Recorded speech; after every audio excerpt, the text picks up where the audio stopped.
Thanks a lot. Thank you both. Thank you, Dubravka, and thank you, Sibylle, for these comments to expressing the region's challenges and opportunities, and an overview of topics that we will go through today from the agenda. Just to reinstate that we need this discussion to kick off, how we integrate these different sectors that are quite highly related to each other. So energy, transport, and climate plans.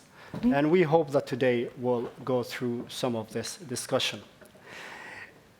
In the next phase, I would like to welcome our next speaker, is Mr. Martin Lutz from the Senate Department for Environment, Mobility, Consumer, and Climate Protection. Martin is the head of air quality management there. Martin, welcome. And he will speak about urban mobility examples in Berlin and how the process of implementation, sustainability of all these processes, and best practices, learnings from Berlin. Martin, welcome, and please proceed. Yeah, thank you, Tugacin, for having me here, for having me invited, in particular to GIZ, who has managed, and the European Union, who financed quite a lot of trips I had to the regions a decade ago as an advisor for the local authorities. So it's a particular pleasure to share what is happening on urban mobility in Berlin. As he was saying, I'm an air quality manager, so this is a little bit of a disclaimer. I'm not an urban planner or a traffic planner, but this is maybe exactly could be an advantage because I will view the whole air quality and noise and climate change and mobility from a different perspective. And maybe this is useful for the next 15 minutes. Because this will be the list of topics I will address, the drivers, the example for transport measures we have been taking to clean up the air in town. And then I need to speak about the Mobility Act, because this is the centerpiece of our urban mobility policy here, and it's a very innovative regulatory framework. Bike policy, I'm here by bike, because this is the zero-emission vehicle, the genuinely zero-emission vehicle, which we need to promote everywhere in all cities around the world, including in the Balkans and in Turkey. So the first advice here. Goals for urban transport, what is the balance sheet then at the end of the day, and hopefully a number of conclusions which will be valuable for you and you can take back home with, and we can discuss it further, hopefully. Let's dig in. Drivers is, of course, climate change. This is the CO2 trend line here for Berlin. And I think the interesting thing here is the right side of the figure, which tries to distinguish CO2 emissions among certain sectors. What you can see is that transport is a huge contributor. And there will be a disproportionate and even underestimating a contribution to shrinking and reducing CO2 emissions. So there will be a huge pressure on transport to deliver. And that's why a couple of years ago we set up what is called the Berlin Energy and Climate Protection Program. And of course it has a section on mobility. And you can see the list of measures on this slide where we are active in. And I will go into some details within the next couple of minutes. But let's have a look on other drivers. This is noise, which is of course coming from traffic, air traffic, by the way, and a lot of red colors here on the map here, which is the noise map for Berlin, comes from an airport which has been closed. That's Tegel Airport. So you have landed elsewhere outside of the city, and of course this gave some relief, but there are still 170,000 residents exposed to unhealthy noise levels. And these are from road traffic, so we have to do something about it.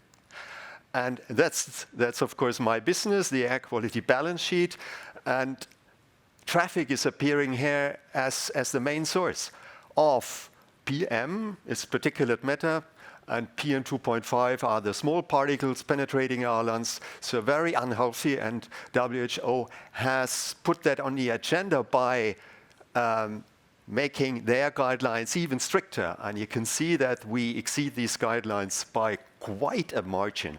And this is the aim, not only in town, but also the European Union has said, quote, we want to align our air quality standards much more closer with WHO, and this is our aim as well. Transport-related measures to clean up the air. There's one interesting graph which shows a sort of cascade of measures. This is what we do citywide, and I want to address parking management as an example, and also public transport and cycling, because that appears in the Berlin Energy and Climate Change Program as well. So there are commonalities. And another thing, briefly, speed limits. Car drivers hate that, but I think that's something very good for road safety, for noise abatement, and good for air quality even. You won't believe it, but that's true. We could prove it.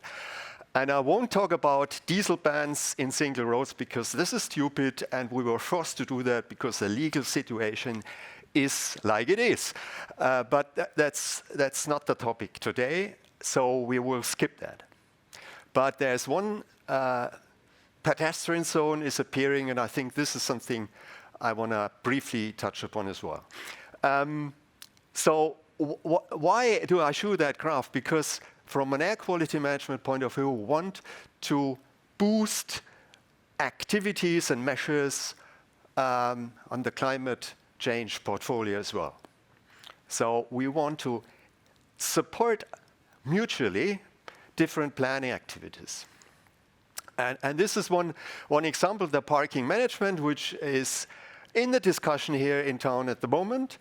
This is an application of a transport model. So you can put in a number of assumptions, like the extension of the parking management from 40 to 100%, raising the parking fees, more attractive job tickets, and improving the cycling infrastructure. And the result is, in blue, traffic will shrink. The number of cars on the road will decrease by roughly 10%. And this is also good for air quality because NO2 concentrations will shrink as well. And that's a situation where we are. 35%, that's the starting point, and the strategic urban mobility plan foresaw 100% by 2025. We, as an air quality managers, we thought this is a little bit too slow. So let's speed that up, because we were quite late in attaining the air quality standards, so we needed to speed up. So in the air quality plan, we set a target, let's go to 75% by 2020. However, as you can see, we are only still at 50-something%. So that shows that, on the plan, there are quite some ambitions. In reality, it's much more difficult. And I don't want to go into detail. If you can read German in today's newspaper, there's an article laying out the difficulties and a compromise which has been sought between my senator, she's from the Green Party, with a social democratic partner, that there are exemptions, for shift workers in hospitals and in the fire brigade and police. Okay, that's fine, but that indicates already that you have to find a compromise and also to accept that your targets cannot be met entirely. Speed limits. Already on 350 kilometers, that's roughly 1/5 of the main road network, because of noise, because noise decreases. If you slow down car traffic, road safety is clear, and also a benefit for air quality. This is proven. We have had a pilot project. There's a report in English to be published very soon, and it brings something for particle pollution and for NO2 pollution. That's important. That's why we, with the argument of improving the air quality, imposed speed limits on quite a number of roads. Pedestrianization, there's a a shopping road being closed for car traffic. This is a picture which will happen. Hopefully, if you come back to Berlin in 2 years, you will see Friedrichstraße. Hopefully, similar like on that photo. So it will be rebuilt very soon, and we could prove in a pilot project that air quality, of course, improves by 7 microgram per meter cube NO2. So this is a showcase, and it shows there are benefits for everyone, also for the retailers there. By the way, they won't believe it, but I will guarantee them in 10 years they will have a better business situation than nowadays. Mobility Act, very important, because that's a novelty. That's the only one in Germany yet. And it has several sections on public transport, bicycle, pedestrian, commercial traffic, and what is called new forms of mobility, sharing, bikes and cars and God knows what. These are the objectives. I want to go through the list. It's better to tell you a little bit why that law, this Mobility Act, came actually into reality, because it could be initiated, or it was initiated because a number of very smart cycling activists used an instrument we have in our public in our constitution, and that's a public referendum. And they were calling for a cycling law and were able to collect 100,000 signatures within 2 weeks. And every party was saying, oh, there seemed to be support in the public. And that was half a year before the elections. You can imagine that most of the parties enshrined that goal into their election manifestos. And after the elections, then the government sat down with the NGOs and other associations and the civil society and elaborated that mobility law, which not only focused on biking, of course. So this was an excellent success story. And we have it now. And of course, it has a focus on bikes, protected bike lanes, network 100 kilometers of cycle highways, and a network of 2,400 kilometers of other routes. Biking stands. Faster planning and implementation, because it was so slow, the planning processes, and they have now been accelerated, not least because we have a lot of planners hired. So we have now a municipal company with 60 planners, which will implement this whole program. Well, and the money, 30, 40 billion per year. So they are struggling to spend the money.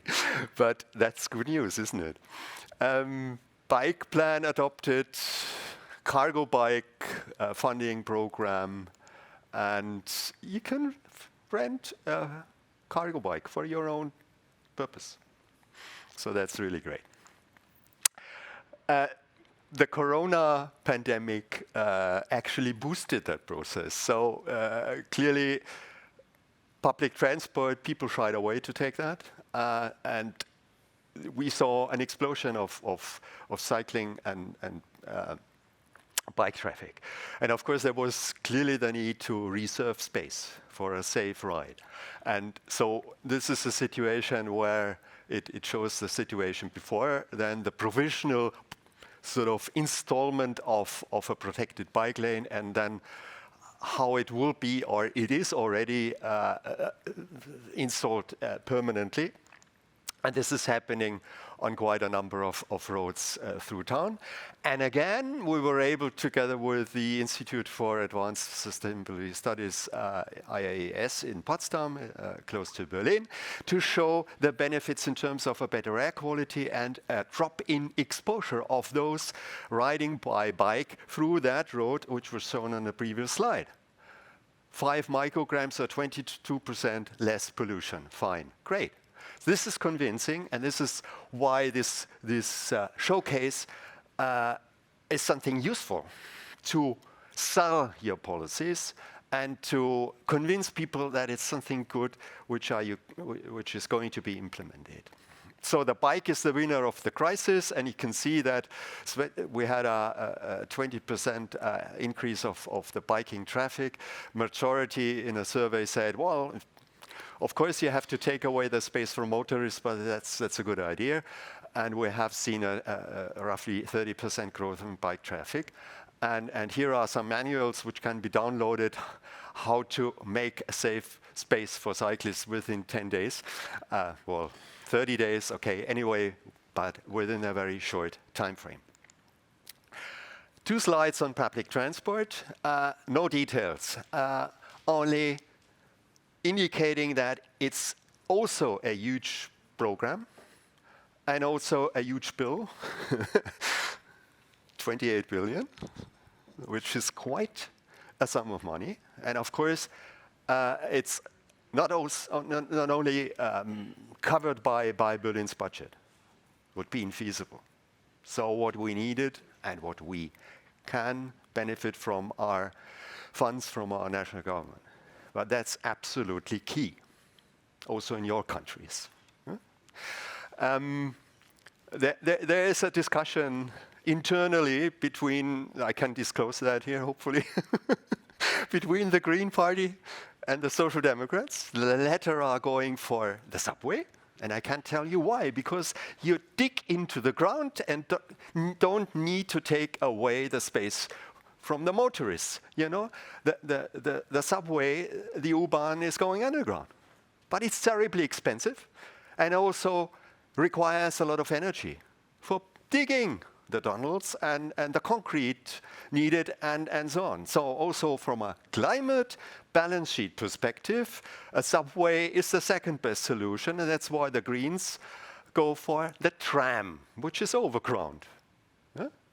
It's only one piece of a dilemma and a sort of conflict within the planning process, which is of course occurring everywhere, also in your cities.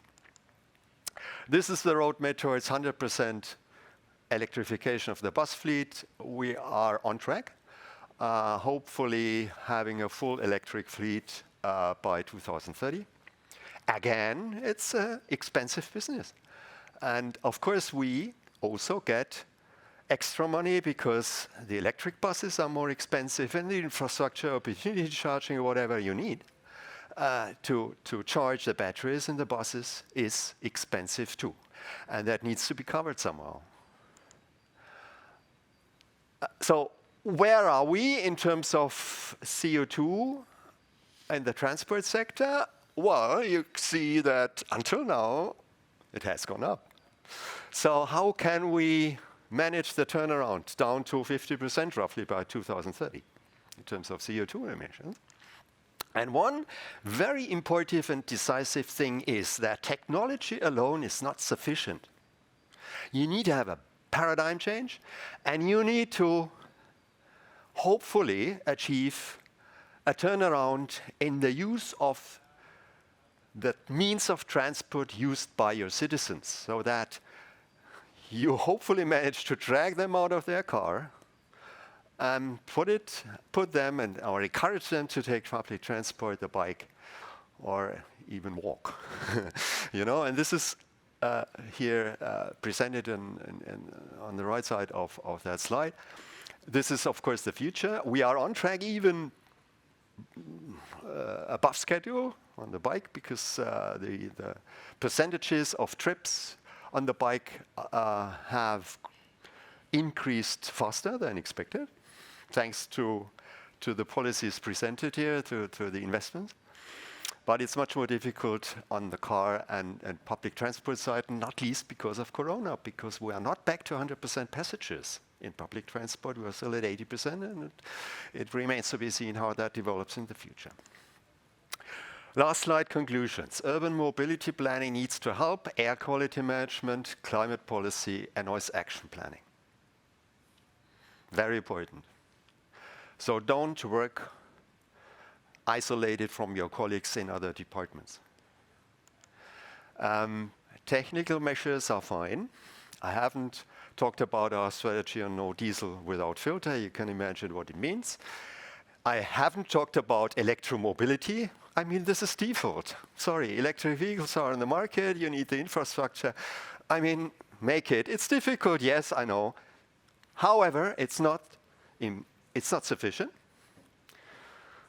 An electric vehicle is not a zero-emission vehicle because it generates particles.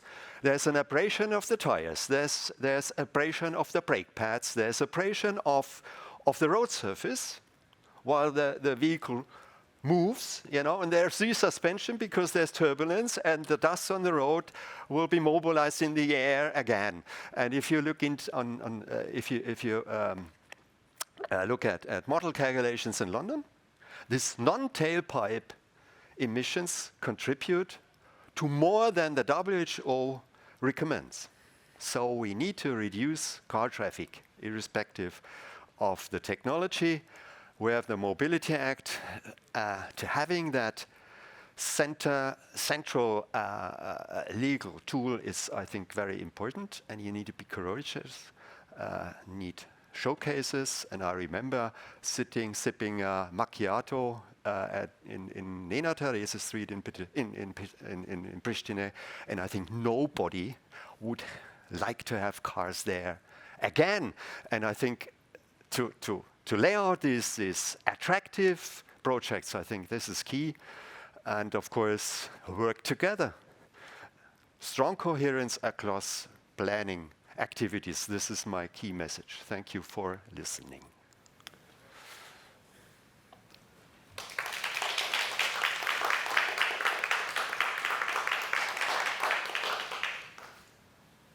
Okay, thank you, Martin. Thanks a lot.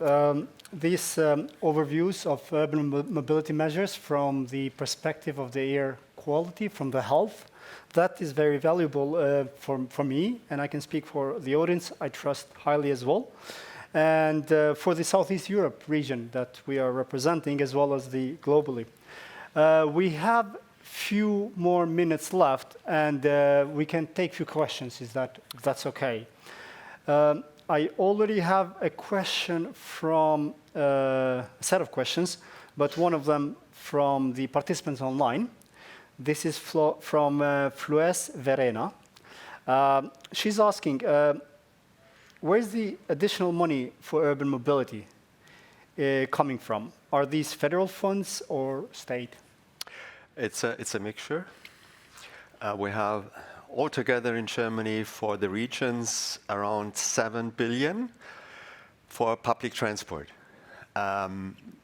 This should increase. There are talks at the moment to raise that some. I think we spend 2 billion altogether here in town for running the public transport.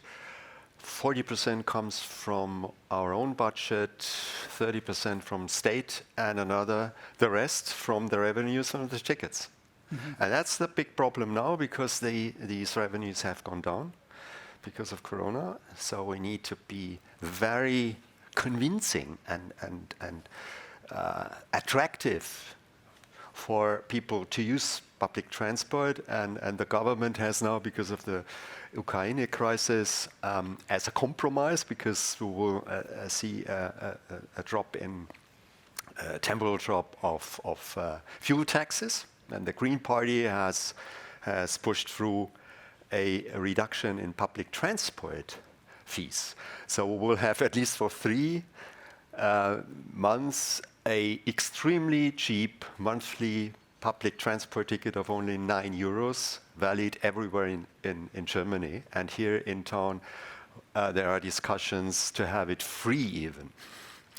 And now the question is how to make that sustainable, so that people, once attracted to public transport, go on using it. Yeah. And so, of course, that costs money, because you need to enhance the capacities, and that is still a fight. As I was saying when I came here, we have budget negotiations this week. So yesterday I was in the parliament, and there was a discussion of how to distribute the money, and that's very serious, yeah. Thank you. Thank you, Martin. Do we have a question from the audience here live? Can we bring the microphone, please? We have two. Which? Yeah, lady here, please. Daniela Bandović, City of Vranje, Serbia. Mr. Lutz, I will like to ask you, can you choose one good practice from Berlin we can apply it to South Europe cities? Thank you. It's difficult because there are so many. But I think the most challenging thing is what I actually had on the slide is to convince people that it's good for the living quality in your cities to move towards environmentally friendly and climate friendly means of transport. And this is, of course, less car traffic. This is very difficult. It's a very